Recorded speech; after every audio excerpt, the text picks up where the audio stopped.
안녕하세요. 저는 나름 한 인생을 개과천선시켰다고 말할 수 있는 70대 초반의 한 남성입니다. 제 인생은 그동안 참 힘들고 어려운 일들이 많이 있었습니다. 근데 그때마다 제 옆을 묵묵히 지켜준 가족이 있었기에 이 모든 역경을 잘 이겨낼 수 있었습니다. 그 힘든 시간들이 있었기에 지금 너무나도 사랑하는 저의 아내와 저의 세 자녀들과 더없이 행복하게 살 수 있는 것 같네요. 그리고 순탄할 것만 같았던 제 자식들의 삶에 한 가지 어려움이 닥친 적이 있었어요. 바로 둘째 놈의 사연인데요. 우리 둘째에게 있었던 사연에 대해 이야기해 보겠습니다.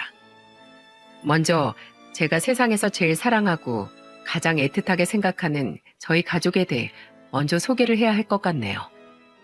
전 저희 부모님을 많이 존경하고 따랐습니다. 하지만 그만큼 또 많이 무서워하기도 했어요. 집안이 엄할 수밖에 없었던 이유는 저희 집이 대대로 나랏일을 하던 집안이었기 때문이었습니다. 할아버지 때부터 나라의 녹을 받으면서 생활을 했기에 그만큼 더 정직하고 엄격하게 살아야 한다는 할아버지의 신념으로 인해 우리 집은 대대로 엄한 집안이었어요. 그리고 그 할아버지의 피를 진하게 물려받은 게 바로 제 아버지였습니다. 아버지는 상당한 가부장적인 분이셨고 제 어머니는 거기에 누구보다도 잘 맞춰진 분이셨죠. 거기다가 성격이 보통 내기가 아니셨기 때문에 동네에서도 아주 유명하셨어요. 어머니는 집안이 부유해서 그 자부심이 대단하신 분이었습니다. 부자인데다 남편이 나란일을 하는 사람이니 그 콧대가 하늘을 찌르는 분이었죠. 제가 너무나 사랑했지만 또 그만큼 사랑하기가 힘든 존재이기도 했어요. 정말 사랑하지만 가까이 하기엔 너무 먼 당신이라는 말이 있잖아요. 제 어머니가 딱 저한테 그런 분이셨답니다.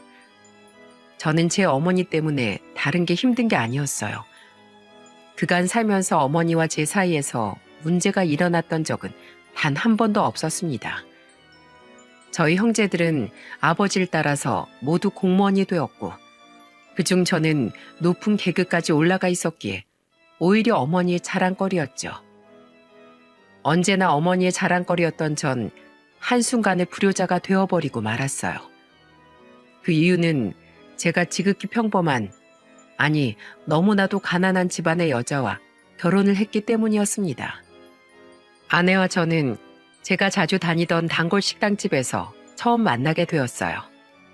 그때 당시 식당을 운영하고 있는 사장님의 딸이었는데 거기에서 일을 돕고 있었죠. 당시 제 아내는 집이 가난해서 공부도 제대로 못했었기에 할 수 있는 일이 없었어요. 그래서 친정집에 일을 도우며 식당 일을 하고 있었죠. 근데 그 모습이 제 눈에는 정말 예쁘더군요. 제 아내가 좀 예쁘장하게 생긴 얼굴이었는데 지금도 예쁘지만 처녀 때는 더 예뻤거든요. 그래서 저 말고도 그 식당에 제 아내를 보기 위해 가는 사내들이 많을 정도였답니다.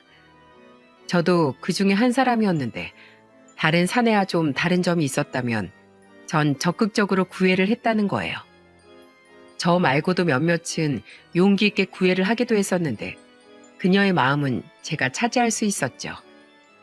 전 아내의 얼굴을 보고 첫눈에 반했었지만 점점 겪어보니 얼굴보다도 마음이 더 예쁜 여자였어요. 당시 허영심이 많았던 저희 어머니와 비교가 많이 되었고 어머니를 사랑하면서도 저희 엄마 같은 사람을 만나지 말아야지 라는 생각이 늘 은연중에 있었기 때문에 더더욱 제 아내가 사랑스러워 보였던 것 같습니다. 그래서 연애를 하고 결혼까지 강행을 했었죠. 전 사실 결혼하기 전부터 어머니의 반응이 이미 예상되었기에 걱정을 많이 했습니다. 그래서 미리 아내에게 말을 했었어요.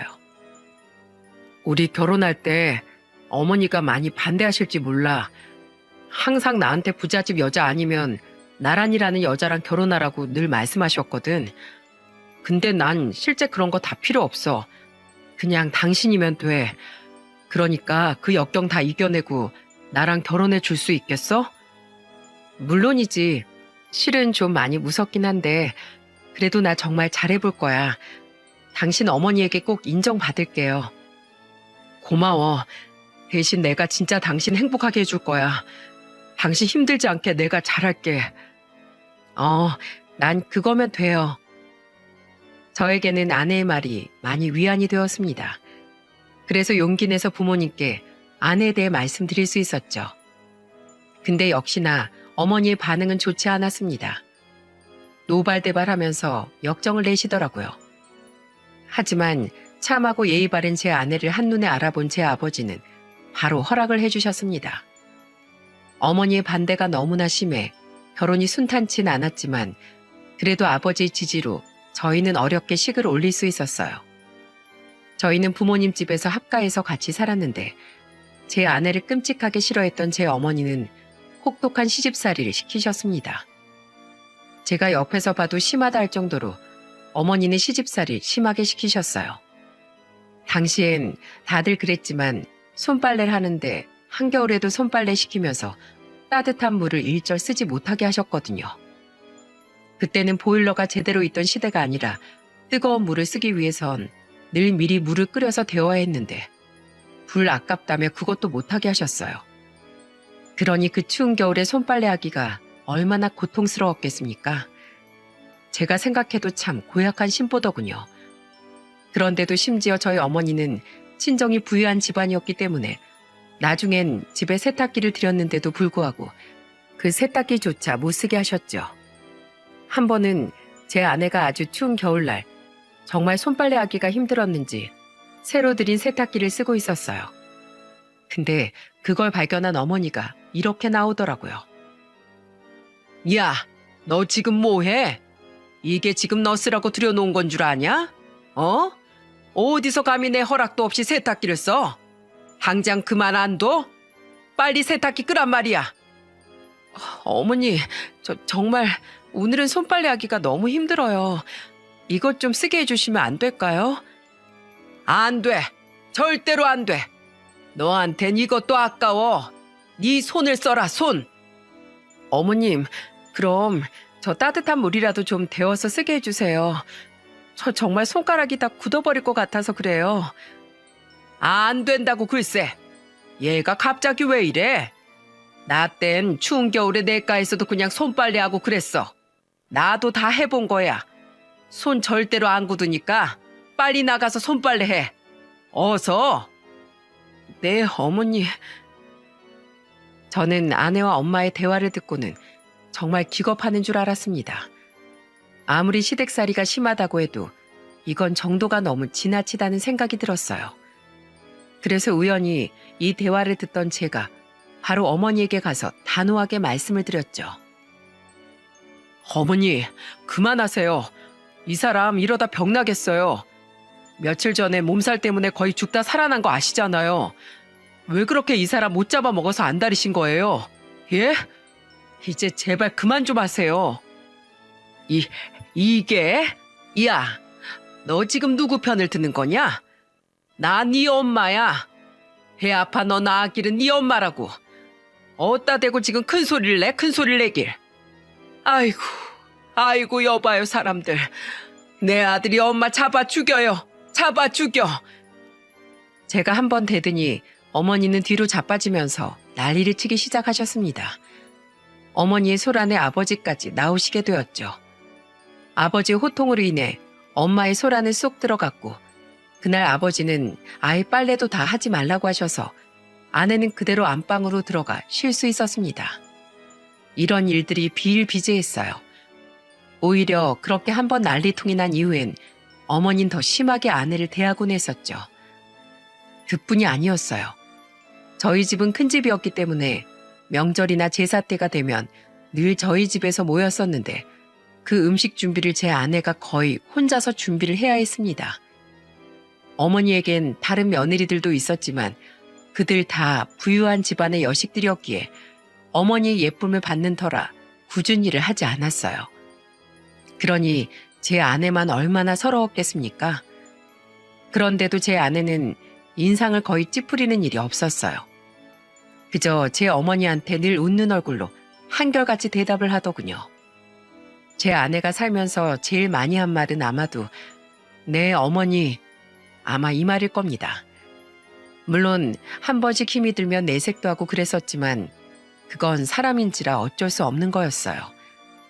하지만 거의 대부분 아내는 정말 힘들지 않는 이상 군소리 없이 늘 이렇게 대답하며 묵묵히 그 일들을 해냈었죠.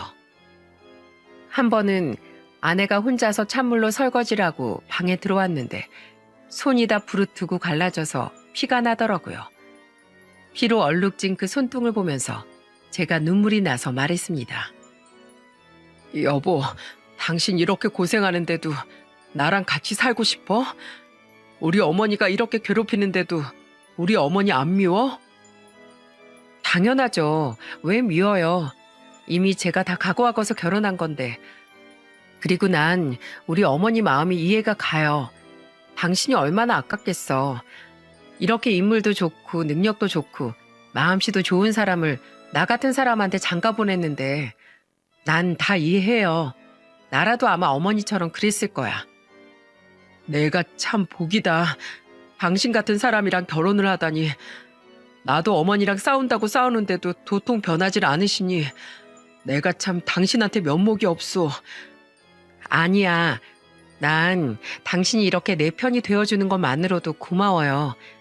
당신이 어머니 몰래 따뜻한 물을 데워다 주고 또 설거지도 도와주고 청소도 도와주는 걸로 난 충분해.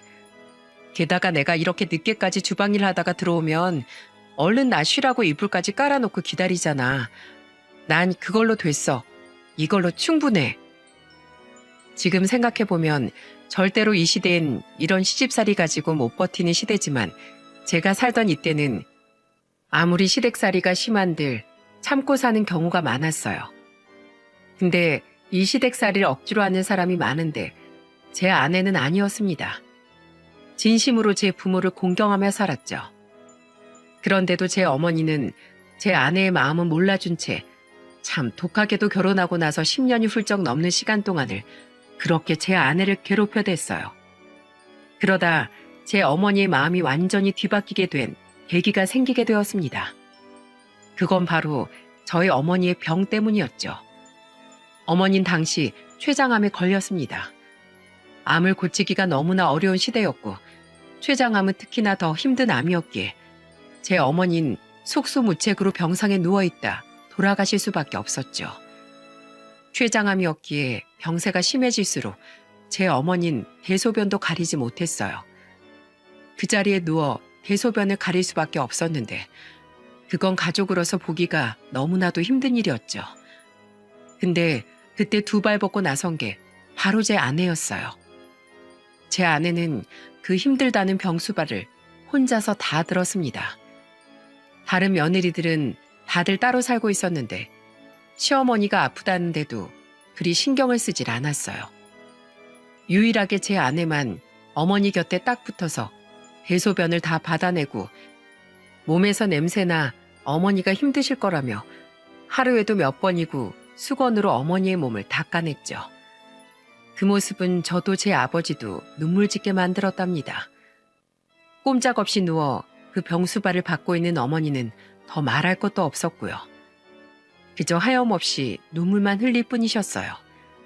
자신의 무기력함을 느끼는 동시에 제 아내에 대한 애증이 섞인 눈물이었죠. 그렇게 병수발을 들다 끝내 어머니는 돌아가셨고 돌아가시기 전 제 아내를 오열하게 만든 몇 마디를 하셨습니다. 아가, 너는 내가 안 밉냐? 왜 넌 한 번도 날 원망하는 말을 하질 않어? 어머님, 어머니가 왜 미워요? 전 어머니 안 미워요. 물론 저도 사람인지라 당연히 힘들 때가 있었지만 그래도 전 어머님이 믿고 원망스럽지 않아요.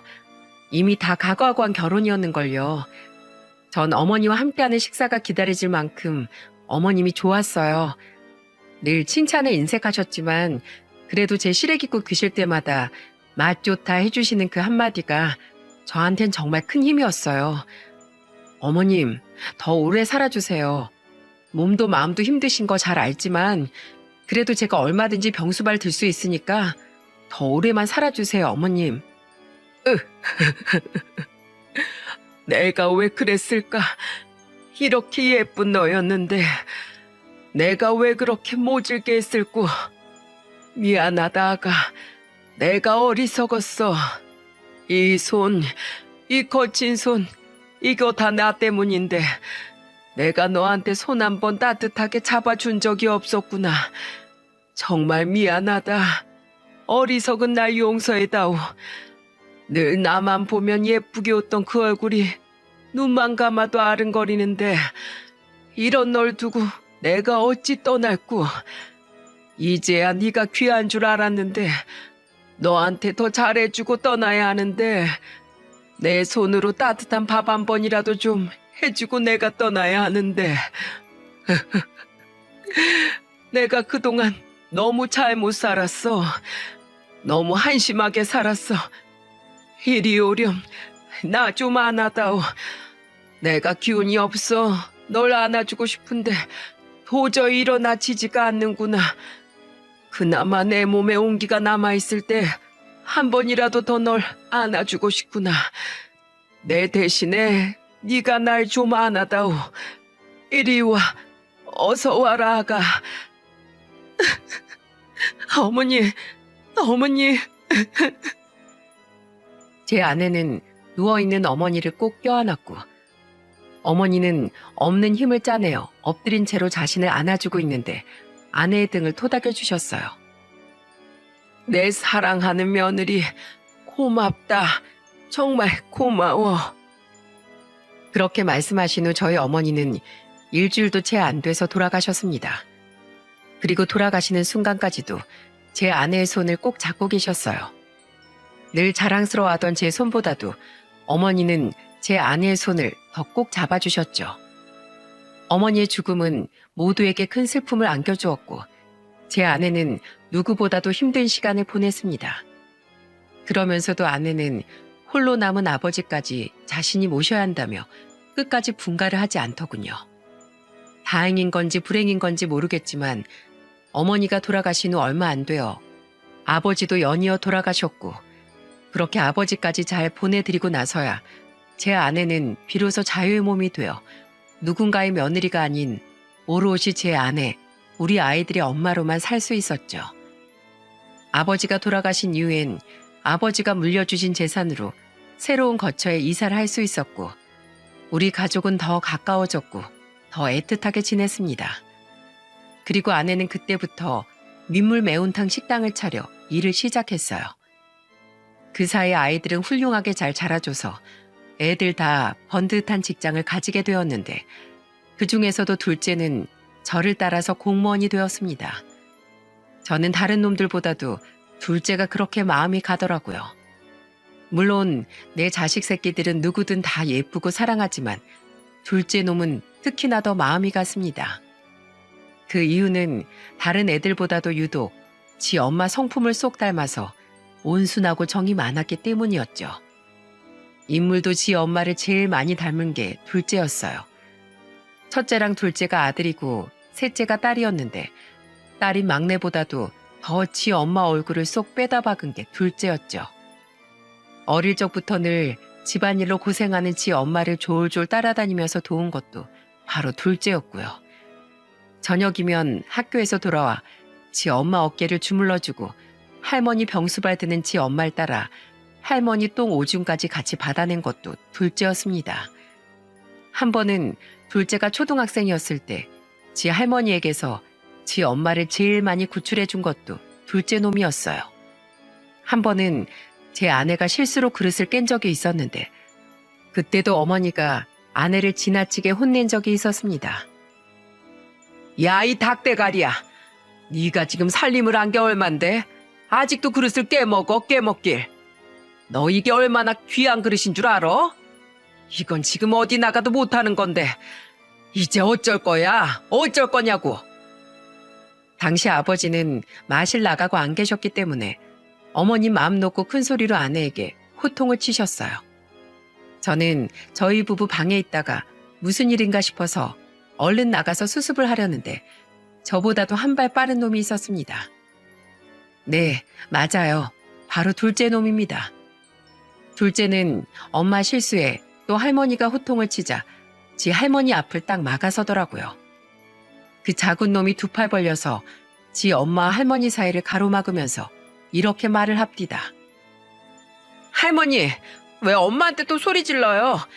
엄마한테 소리 지르지 마요. 할머니 미워요. 왜 맨날 엄마 힘들게 해요? 우리 엄마 불쌍해요. 할머니 미워. 할머니 싫어요. 엄마한테 그러지 마요. 할아버지한테 다 이를 거예요? 소리 지르지 마요. 얘가 왜 이래? 얼른 안 비켜? 네 엄마가 잘못했잖아 지금. 그리고 어디서 버릇없이 할머니 앞을 가로막아? 당장 안 비켜? 싫어요. 저리 가요. 저리 가. 할머니 미워요. 엄마한테 오지 마요. 저리 가. 제 어머니가 둘째 놈을 나무라며 본인 앞에서 비키게 하기 위해 가까이 가려고 하자 둘째는 지 엄마를 위협하려고 할머니가 다가가는 줄 알았는지 급기야는 조망만한 주먹으로 지 할머니를 퍽퍽 치기 시작했습니다. 퍽, 퍽퍽. 아야. 아니 얘가 왜 이래? 야, 왜 이래? 할미 아파. 아이고 아파. 오지 마. 할머니 오지 마. 저리 가. 엄마한테 오지 마. 할머니 미워. 엄마한테 그러지 말아요. 아빠, 할머니 오지 말라고 해요. 빨리요. 어머니는 둘째 손자가 경기를 일으킬 정도로 자기를 퍽퍽 쳐대며 거부하니까 순간 많이 당황해 하셨습니다. 저 역시도 너무나 놀랐기에 얼른 가서 둘째를 들쳐안아 진정시켰어요. 괜찮아, 영광아. 아빠가 왔잖아. 할머니 들어가실 거야. 방으로 들어가실 거니까 진정해. 괜찮아, 아들. 아무 일도 없어. 할머니 엄마한테 뭐라 안 하시고 이제 들어가실 거야. 울지 마. 그만해. 할머니 그렇게 때리면 못 쓰는 거야. 이제 괜찮으니까 진정해, 아들. 어머니, 오늘은 그만하시고 얼른 들어가세요. 영광이가 많이 놀란 것 같습니다. 그리고 어머니도 이제 제발 적당히 좀 하세요. 사람이 중요하지 그릇이 중요합니까? 우리 집 그릇이 좀 무거워요? 그 무거운 그릇 아침, 점심, 저녁으로 닦아내는데 손목이 버티겠냐고요. 이번 한번 깨먹은 것만 해도 이 사람 아주 훌륭한 거예요. 안 다친 게 어딥니까? 제발 좀 그만하시고 들어가세요. 예? 이제 저도 아주 지긋지긋해요. 자꾸 이러면 저 나가 살 거니까 그렇게 아세요. 저는 큰 소리로 호통치며 말했고 어머니는 입도 뻥끗 못하시고는 그대로 안방으로 들어갈 수밖에 없었습니다. 그날은 잔뜩 흥분에 힘들어하는 둘째 놈을 품에 꼭 껴안고 잤습니다. 그 얼굴에 얼룩진 눈물을 보는데 마음이 참으로 아프더군요. 거기에 둘째가 안쓰러워 몇 시간이고 등을 토닥여주던 제 아내의 손길을 보면서 당장 이 집을 나가야겠다는 생각까지 했습니다. 근데 그러다 어머니의 암 발병 사실을 알게 되었고 그때부터는 제가 분가해서 살자고 해도 아내가 싫다며 끝까지 제 부모님을 모셨던 거였어요. 그리고 그 병수발을 같이 도운 게 둘째였고요. 그러니 둘째가 아내 뽑겠습니까? 제가 아버지를 닮아 좀 무뚝뚝해서 표현을 잘 하지 못했지만 늘 제 둘째를 기특하게 생각하고 마음 한켠으로 제일 예쁘게 보고 있었어요. 또 형제들 중에서 유일하게 집안 대대로 내려오는 직업을 따라가기도 했기에 더 애정이 갈 수밖에 없었죠. 다 커서도 둘째 놈은 효도를 그렇게 하더라고요. 식당을 차린 아내를 위해 공무원 시험을 준비하는 와중에도 식당 일을 돕고 항상 지 엄마 퇴근을 책임지던 놈이었습니다. 그러면서도 코피 쏟아가며 공부를 게을리하지 않아 금방 공무원이 될 수 있었죠. 근데 이놈이 그 번듯한 직장을 가졌는데도 영 결혼할 생각이 없더라고요. 지 형이랑 여동생이 시집 장가 갈 동안에도 그 흔한 연애 한 번 안 해서 저희가 근심이 컸답니다. 그러다 30대 후반쯤 되어 겨우 결혼하고 싶다는 여자를 데리고 왔는데 골라도 진짜 괜찮은 색식감을 골라왔지 뭡니까? 둘째가 데리고 온 아이는 대기업에 다니고 있는 아이였습니다. 하지만 직장이나 벌이가 중요한 것보다도 애가 성품이 됐더라고요. 제 부모를 닮아서 나름 사람 보는 눈 깐깐하고 예의 범절을 중요하게 생각하는 저였기에 쉽게 눈에 들이는 성격이 아니었는데 이 둘째 예비 며느리는 첫날부터 제 눈에 쏙 들었답니다. 제 나이쯤 되면 다들 아시겠지만 요즘 애들이 얼마나 버릇이 없습니까? 근데 이 아이는 어른을 공경할 줄 알고 몸에 예의범절이 배어 있더라고요. 처음 만나 가지는 식사 자리에서 저와 제 와이프가 먼저 수저를 들기 전까진 일절 식탁 위에 손을 올리질 않았어요. 거기다가 이것저것 궁금해 물어보는 말에도 조곤조곤 하면서도 상냥하게 대답을 하는 게 참으로 예뻤죠. 우리 애랑 둘이서 살면 조용히 보기 좋게 잘 살겠구나 싶을 만큼 조신했습니다. 누가 봐도 딱 내 아들 색식감이었죠. 그래서 저희 부부는 바로 결혼을 허락했고 상견례까지 가지게 되었습니다. 근데 거기에서 때 아닌 복병을 만나게 될 줄 누가 알았겠습니까? 이미 첫째나 막내를 다 순탄하게 결혼을 시켰었기 때문에 이번에도 별 걱정 없이 상견례장에 갔었어요. 상견례장엔 저희가 먼저 가서 기다리고 있었고 사돈 쪽에서 좀 늦게 왔는데 오자마자 미안하다는 소리 하나 없이 그 바깥 사돈이 다짜고짜 이런 말을 묻더군요. 내가 그대가 아드님한테 들어보니까 지금 민물 매운탕집을 운영하고 계시다고요. 장사는 잘 됩니까? 저는 간단한 인사치레도 없이 무리하게 묻는 이 양반은 대체 뭔가 싶었어요. 무리하기 짝이 없는 질문을 받으면서 눈에는 눈, 이에는 이로 대해주고 싶었지만 채통을 지키기 위해 정중하게 대답을 했죠. 예, 제 집사람이 음식 솜씨가 좋아서 장사는 곧잘 되고 있습니다. 입 까다로운 저희 어머니도 이 사람이 해주는 매운탕만큼은 아주 맛있게 잡수셨거든요. 참, 그럽니까? 그래도 그 생선 장사 좀 해가지고 돈이 얼마나 된다고. 통장에 돈은 좀 모여 있어요? 얼마나 있습니까? 예? 사돈, 좀 무례하시네요. 그런 질문 하시는 이유가 뭔가요? 벌 만큼 벌고 있을 만큼 있습니다. 저는 무례하기 짝이 없는 질문에 너무나 황당했습니다. 그때 그 양반의 무례함에 저만 황당한 게 아니었어요. 그 집 안사돈과 예비 며느리까지 당황해서는 지 아빠를 말리더라고요. 자기 딸이 지 팔을 붙들고 말리는데도 그 양반은 개의치 않고 말하는 게 아니겠어요? 이건 냅둬봐. 내가 널 어떻게 키웠는데 고작 생선집에다가 시집을 보내? 당장 말해보십시오. 얼마나 있냐고요, 통장에. 나는 말입니다. 고위 공무원을 지내면서 내 외동 딸내미 남부럽지 않게 키웠습니다.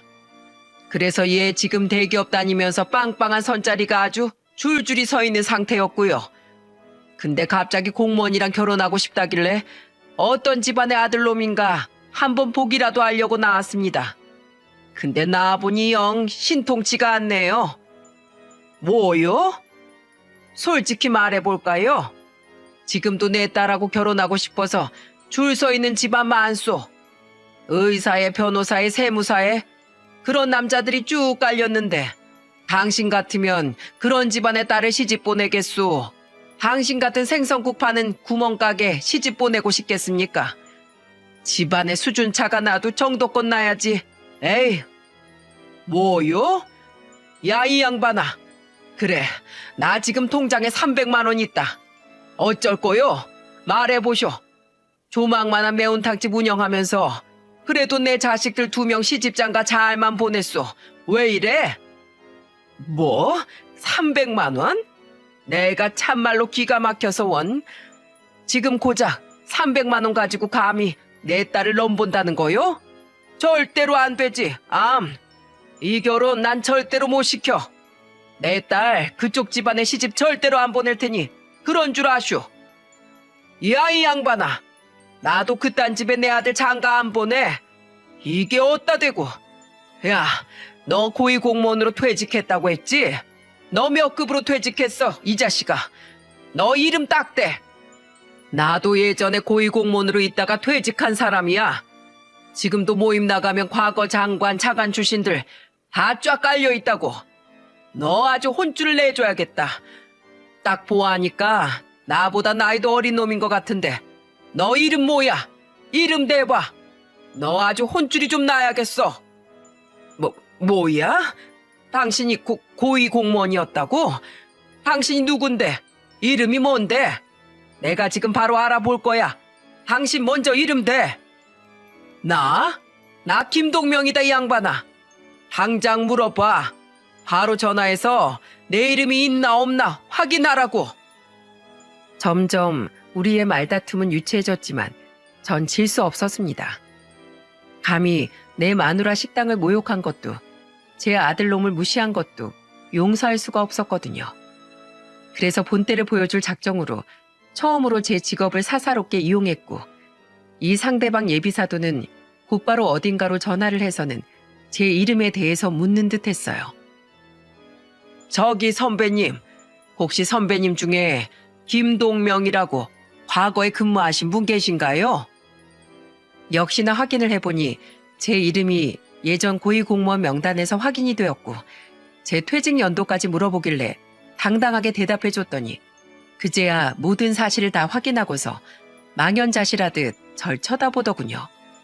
비록 예비 사돈하고 저하고 일하는 정부 산하에 있는 부처, 부서가 달라서 일하면서 마주칠 일은 없었지만 그래도 정부 산하 조직이었기 때문에 선후배 관계는 엄격했습니다. 그래서인지 한껏 기세가 꺾였길래 제가 말했습니다. 야, 이제 네 이름 대. 이 후배 양반아. 넌 내가 잘 아는 후배 놈들 많이 있거든. 혼쭐 놈 나봐라. 당장 말해, 빨리.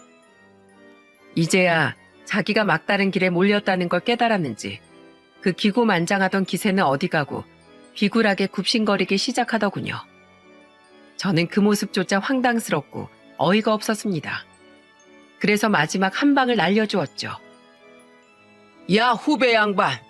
그리고 당신은 대어를 놓친 거야. 알어? 내 통장에 300만 원 있는 거? 그건 네가 어떻게 나오나 내 해본 소리였고, 우리 지금 투룸 빌라 사는 거? 그거 임시 거처야. 원래 사는 아파트 재건축 들어가서 잠깐 나와 사는 거라고. 재건축? 어딘데? 집이 어딘데? 강남. 지금 강남에서 재건축 들어간 아파트 있는 거 알지? 거기가 우리 집이야. 뭘 제대로 알고 있어야지. 우리 애가 무력도 없고 그런 거 하나 신경 안 쓰는 놈이라 돈 있다고 자랑을 안 한 모양인데, 우리 집안 당신이 그따위로 무시할 만한 집안이 아니라고. 그리고 네가 말한 매운탕집은 우리 아내가 일하면서 자긍심을 느끼고 손님들에게 맛있는 음식을 대접하고 자식들 대학 보내고 열심히 살았던 산 증인 같은 곳이야. 근데 뭐 그깟 생선집? 공무원 출신이란 놈이 서민들이 운영하는 식당을 가지고 말을 그딴 식으로밖에 못해? 거기 시세가 지금 30억이 넘는 곳인데 거기에 산다고? 그래, 왜? 이제 와서 좀 배 아프냐? 이제 보니 아까워 죽겠지? 그리고 이 철딱선이 없는 후배 양반아, 이 결혼 내가 못 시켜? 너같이 개념 없는 놈한테 내 귀한 아들 줄 것 같냐? 앞으로 내 아들 근처에 얼씬대기만 해봐. 그땐 진짜로 내 지인들한테 전화 돌려서 당신 가만 안 둘 줄 알아. 저는 호통을 쳐놓고는 그 자리에서 아들과 아내를 데리고 나와버렸습니다. 제가 그 상견례장을 빠져나오는 동안 예비 며느리는 울고불고 짜면서 절 못 가게 말렸지만 전 너무 화가 난 나머지 다 뿌리치고 나왔네요. 아들놈도 절 말리려고 했지만 워낙에 제가 화가 많이 나 있었기에 그때는 제 말을 따르더라고요. 정말이지 분이 안 풀려서 한참을 씩씩대야 했습니다. 그 뒤로 전 절대로 그 집안의 아들을 장가 보내지 않을 생각이었어요. 그렇게 사람 겉모습만 보고 돈으로 상대를 판단하고 대하는 무식한 집안과는 절대로 사돈지간을 맺고 싶지 않았거든요. 하지만 그날부터 제 둘째 놈과 예비 며느리가 하루가 멀다 하고 저에게 결혼 허락을 받기 위해 찾아왔더군요. 아버지, 제발 다시 한 번만 생각해 주세요. 저 정말로 정연이 없으면 안 됩니다. 저희 결혼 허락해 주세요. 예, 아버지. 아버님, 저랑 아빠는 달라요. 저희 집안에서도 아빠는 거의 철없는 사람 취급받으면서 사는 분이에요. 저희 엄마도 아빠만 보면 한심하게 생각하셔서 저한텐 절대로 아빠 같은 남자 만나지 말라고 하실 정도예요. 그래서 엄마가 더 철저하게 저 가정교육 시키면서 키우신 거예요. 아버님 저 마음에 들어 하셨잖아요. 저 예뻐해 주셨잖아요. 그게 저예요. 저는 아빠랑 달라요. 그리고 지금 저희 아빠도 후회 많이 하고 계세요. 엄마한테도 그날 많이 혼나셨고, 저도 아빠한테 한 번만 더 그렇게 무리하게 굴면 아빠 다시는 안 본다고 말씀드렸어요. 그러니까 제발 절 봐서라도 저희 결혼 허락해 주세요. 저 영광 씨 없으면 안 돼요. 저 영광 씨랑 꼭 결혼해야 돼요, 아버님. 제발요. 네? 제발요, 아버님. 이 둘은 매일같이 와서 절 졸라댔고 저는 한 번 마음먹은 건 쉽게 돌이키지 않았기에 계속해서 거부를 하고 있었죠. 근데 아들놈이 울면서 찾아오기도 하고 제 와이프도 애들이 이렇게 원하는데 눈 딱 감고 결혼시키자고 하기에 큰 결심을 하나 하게 되었습니다. 그래서 바로 예비 며느리를 불러서 말했어요. 너 정말로 내 아들이랑 결혼하고 싶냐? 네, 네 아버님. 저 정말로 영광 씨랑 결혼하고 싶어요. 그럼 네 아버지도 지금 많이 후회하고 있다고 했지? 그거 정말이냐? 다신 무리하지 않게 개념 없이 철없이 행동하지 않을 거래? 네, 그럼요. 제가 몇 번이나 당부했어요. 정말로 또 한 번 이런 일 생기면 아빠랑 아예 인연 끊을 거라고요. 믿어주세요, 아버님. 정말이에요. 저희 아빠 지금은 많이 후회하시고 결혼도 다 허락하셨어요. 그러니 아버님만 허락해 주시면 돼요. 제발 저희 둘 결혼 허락해 주세요. 그렇단 말이지. 그럼 너희들 결혼하기 전에 조건이 하나 있다. 그거 내 마음에 쏙 들게 하면 내 결혼 허락하마. 네? 조건이요? 뭐예요, 아버님? 말씀만 해주세요. 네 아버지한테 가서 똑똑히 전해라. 내 아들이랑 자네 결혼시키고 싶으면 이번 주말부터 시작해서 내가 그만 나오라고 할 때까지 주말엔 항상 우리 매운탕 집으로 출근하라고 해. 네? 매운탕 집으로 출근이요? 그리고 제가 아니라 제 아빠가요? 그래, 사돈 뗄 분들을 깔보고 무시한 대가 치러야지. 공무원이었던 니네 아빤 평생 책상머리에 앉아서 일을 했으니 일반 서민들이 어떻게 일을 하는지 얼마나 고된지 아직 모르실 게다. 그래서 그걸 몸소 실천해주고 싶어서 그래. 상견례에서 우리가 그 수모를 당했는데 외상값은 받아야 하지 않겠니? 싫으면 말고. 아니에요, 아버님. 말씀드릴게요. 어떻게 해서든 출근하시게 할게요. 기회 주셔서 감사합니다. 정말 감사합니다, 아버님. 예비 며느린 저의 제안에 당황을 많이 한 듯 했지만 이내 얼른 대답하고는 바로 자기네 집으로 갔습니다. 그리고 그 집안 사돈은 정말로 제 아들놈과 본인 딸을 결혼시킬 생각이었는지 매운탕 집으로 그 주 토요일에 출근을 하더군요. 그리고 저는 첫날 출근하는 그 양반을 보고는 우스운 걸 참느라 혼이 났습니다. 왜냐면 식당에 출근하는 양반이 각진 양복에 뾰족한 구두를 쫙 빼입고 온 게 아니겠습니까? 저랑 제 와이프는 그 꼴을 보니 우스워서 웃음을 참을 수가 없더라고요. 사돈, 저 왔습니다. 그간 안녕하셨지요? 그래요. 잘 지냈습니다. 근데 지금 복장이 그게 뭡니까? 내가 여기 출근하라고 했지. 뭐 선거 유세하러 오라고 했습니까? 무슨 양복을 그렇게 쫙 빼입고 와요? 그 꼴을 해가지고 어디 식당에서 일하겠습니까? 제가 출근 복장은 항상 이래서 갈아입고 올까요? 예, 당장 갈아입고 오세요. 마침 여기 식당 아주머니들이 여벌로 두고 입는 옷들이 있으니까 일단 오늘은 그거라도 입어요. 여보, 사돈 일복 좀 챙겨드려. 네. 그렇게 해서 사돈은 아내가 꺼내준 옷으로 갈아입었는데 그 모습도 우스꽝스러워서 겨우겨우 웃음을 참아야 했습니다. 아내가 꺼내준 옷은 바로 몸빼 냉장고 바지에 목이 다 늘어난 티였거든요. 영락없는 시골 촌놈 복장에 한참을 웃음을 참아야 했지만 그래도 그것까지 참아내는 걸 보니 진짜로 내 아들이랑 결혼시킬 마음은 있나 보다 싶었죠. 하지만 그렇게 호락호락한 제가 아니었습니다. 옷을 갈아입고 나오자마자 저는 일단 설거지부터 시켰어요. 자, 식당 일이라곤 한 번도 해본 적 없을 테니 홀은 나올 생각하지도 말고 주방에 들어가서 설거지부터 하시오. 막내들은 원래 설거지부터 하는 게 기본이야. 그리고 내가 지금은 사돈으로 부르는 게 아니고 후배로서 부른 거니까 말 놓겠네. 이의 없지? 네. 아이, 그럼요. 편하게 부려먹어 주십시오. 솔직히 저는 여기에서 기분 나쁘다며 뛰쳐나갈 줄 알았는데 정말로 정신을 차린 건지 제가 시키는 대로 다 하더라고요. 오히려 작정하고 부려먹을 생각이었는데 너무 순순히 따라오니 솔직히 속으로 좀 놀라웠습니다. 그리고 생각보다도 열심히 하더군요. 근데 역시나 이런 일을 처음 해본 사람인지 실수가 잦았어요. 가지고 온 그릇을 싱크대로 쏟는 게 아니라 바닥에 쏟아버린다든지, 물을 한참 동안 틀어놓고 설거지를 하는 통에 주방 바닥을 물바다로 만들어 놓는다든지, 또 집에서도 설거지 한 번 안 하던 양반이었는지 그릇 닦는 게 영 시원치가 않더라고요.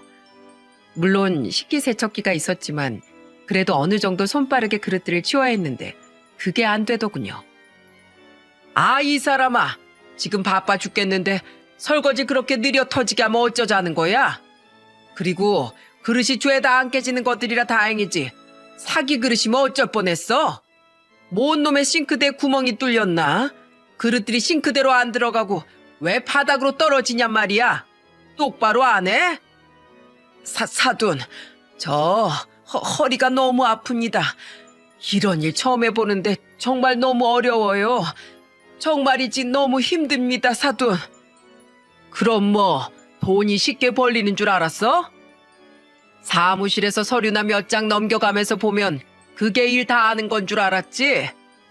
당신 말이야, 고위 공무원직 하면서 국민들이 어떻게 사는지 생각은 해봤어? 돌아보긴 했냔 말이야. 다들 이렇게 살아. 우리 국민들은 평생을 이렇게 사는 사람도 있어. 근데 자넨 지금 고작 몇 시간 가지고 그렇게 죽는 소리를 해? 아, 빨리빨리 다시 설거지해. 예, 알았습니다. 아내는 저더러 적당히 하라고 저러다 도망가겠다면서 말렸지만 전 이번에 제대로 알려주고 싶었습니다.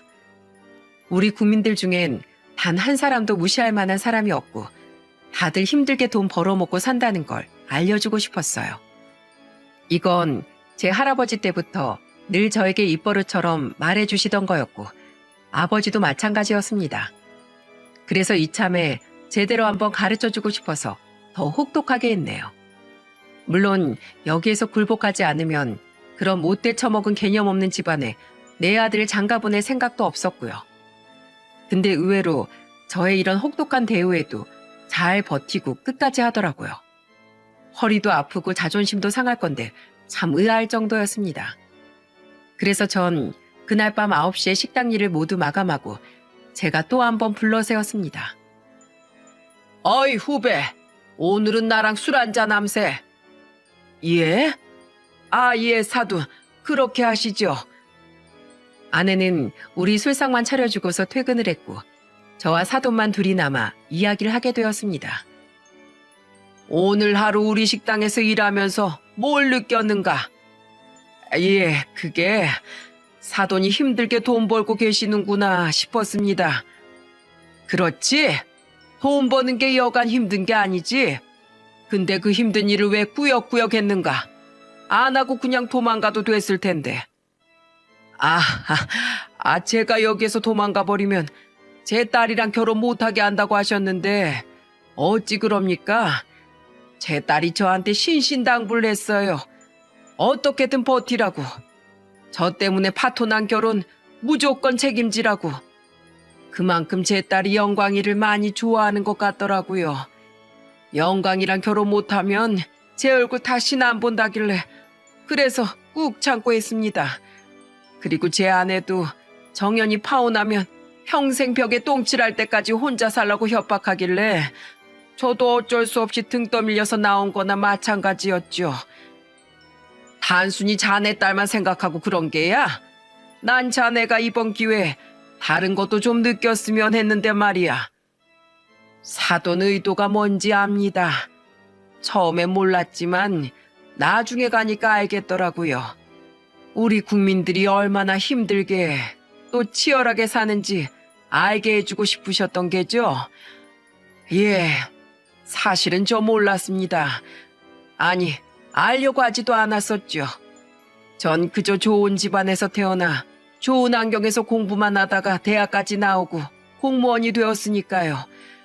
그저 탄탄대로만 걸어왔던 저였는데 뭐 그런 거 알 턱이 있었겠습니까? 근데 사돈 덕분에 이번에 많이 배웠습니다. 자네 혹시 서울 버스비가 얼만 줄 아는가? 버스비 2,000원 아닌가요? 에휴, 그럼 지하철 요금은? 솔직히 타본 지가 너무 오래돼서 잘 모르겠습니다. 그게 문제일세. 버스비는 1,200원, 택시 기본 요금은 4,800원일세. 이렇게 사람 사는 물정을 모르는구만. 그러니 자기보다 못 사는 사람들을 하대하고 무시라는 거지. 그리고 요즘 최저시급이 얼만지는 아나? 자세히는 모릅니다, 사돈. 9,620원일세. 자네가 오늘 9시간 일했으니 정확히 86,580원. 자, 밖에나. 이게 뭡니까? 자네 일당일세. 오늘 허리가 끊어질 정도로 일해서 자네가 번 돈 말일세. 어때? 이 돈 받고 평생을 일할 수 있겠나? 아유, 아니요. 저는 못합니다. 너무 힘들어서 절대 못합니다. 이제 알았지? 자네 안 사돈 될 사람인 내 아는 평생을 이렇게 일을 했네. 우리 자식들을 위해서. 근데 자네가 생선국 판다고 무시했지 않은가? 내 아내뿐만 아니라 대한민국 국민 대부분이 이렇게 힘들고 치열하게 산단 말일세. 그러니 내가 부탁함세. 절대로 사람을 얕잡아 보거나 깔보지 말어. 자네가 그러면 자네 가족들이 욕먹는 거야. 꼭 명심하게. 네, 맞습니다, 사돈. 정말로 좋은 깨달음을 주셨어요. 그동안 제가 많이 부족했었다는 거 이번 일 통해서 톡톡히 깨달았네요. 감사합니다. 정말로 진심으로 감사합니다. 그래, 알면 된 거야. 그리고 이 정도로 해서 깨달을 만한 그릇이라면 나도 마음 놓고 내 아들 장가 보낼 수 있겠네. 그리고 내 자네보다 나이가 7살이 많고 이 결혼 시킬지 말지 고민되어 말을 낳았지만 지금부턴 똑같이 존대하겠네. 아니, 존대하겠습니다, 사돈. 사돈, 우리 자식들 결혼시키고 남은 세월 잘 지내봅시다. 우리 며느리 정연이도 제가 책임지고 예뻐해 드릴게요. 그러니 우리 아들도 잘 부탁드립니다. 사돈, 감사합니다. 허허, 우리 사돈 맺은 기념으로 짠합시다. 그렇게 그날로 저희는 사돈이 되기로 했고 결혼은 속사포로 진행되어 5개월 만에 둘은 결혼을 할 수 있었습니다. 진짜 웃기게도 그 결혼식장에서도 사돈은 웃음을 놓치지 않고 주더라고요. 안사돈도 가만히 잘 있는데 그 바깥 사돈이 펑펑 우는 게 아니겠어요? 그 모습을 보면서 저희 가족이나 하객들이나 짠하게 보면서도 또 한편으론 웃기기도 했습니다. 이게 딸을 가진 모든 아버지들의 마음이 아닐까 싶기도 했고요. 이후 저와 바깥 사돈은 그 뒤로 돈독해져서 가끔씩 둘이 만나 술친구로 지내고 있습니다. 막상 친해지다 보니 오히려 제가 배울 점도 많더군요. 그래서 요즘엔 같이 등산도 다니고 제가 좋아하는 낚시도 다니며 좋은 관계를 유지하고 있답니다. 참 사람 인연은 어떻게 될지 모른다더니 사돈과 제가 이런 관계를 형성할지 꿈에도 몰랐네요. 이걸 끝으로 제 사연을 마무리하도록 하겠습니다. 여러분, 우리는 국민으로서 또 누군가의 부모로서 또 자식으로서 책임을 다하고 내 위치를 잘 지켜야 하지 않겠습니까? 무심코 내뱉은 한마디가 가정을 깨트릴 수도 있고 또 상처를 받을 수 있고 오해를 받을 수도 있습니다. 우리 모두 상처보다는 따뜻한 위로와 안아줄 줄 아는 포용력이 있다면 우리 대한민국은 더욱 아름다운 나라가 되지 않을까요? 앞으로 부디 내 위치가 무엇인지 내가 해야 할 일이 무엇인지를 잘 알고 목적에 맞게 사는 저와 청취자 여러분들이 되었으면 좋겠습니다. 제 긴 사연 들어주셔서 정말 감사합니다.